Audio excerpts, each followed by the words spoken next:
আজকে দুইজন মহিলা লই গেছি জয়পুরা সমিতির বাজার। আচ্ছা, আমি তাকে বাড়ি চিনি না, আসিলাম নামাই দিয়ে অনেকক্ষণে সমিতি বাজারে, তো আবার ভাড়া নাই দিয়ে আবার চলে এসেছি কাঠাখালির থেকে গেছে জয়পুরা সমিতি বাজার।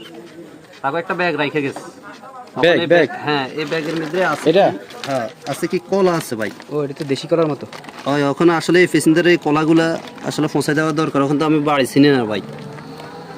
এই হইলো এই একটা টেনশনে আছি ভাই। পিছনে পিছনে রাখি চলে গেছে। হ্যাঁ, বলে বলে চলে গেছে বলে। হ্যাঁ আচ্ছা আচ্ছা, ওখানে এই কলাগুলা পৌঁছাই দিতে হইব, যদি আপনার মাধ্যমেও। অনেক ড্রাইভার তো আমরা দেখি যে এরকম মনে করেন পাইলে তো নিজের মনে করে নিয়ে যায়, আমরা তো নিজে খাইলে হইতেন এগুলা। না ভাই, আমি কাজ জিনিস খাম, আমি পাইছি অনেক জিনিস পাইছি। আরো একবার এক মহিলার এই ব্যাগ মোবাইল অনেক জিনিস পাইছি, খাওয়ার চিন্তা ধারা কোনো সময় করি পৌঁছাই দিছি। অনেক মানুষ যাক ভালো, এটা আরেকজনের হক খাওয়া তো ঠিক না, হে হয়তো বলে রেখে গেছে না। এটাই ভাই, এখন তার এই কলাগুলো যদি পৌঁছাই দিতে পারতাম তাহলে উপকার হইতো। কেন তাহলে কাঠাখালি গেলে ওই যে সমিতি বাজার ওইদিকে রিক্সাওয়ালা আছে না আপনাদের?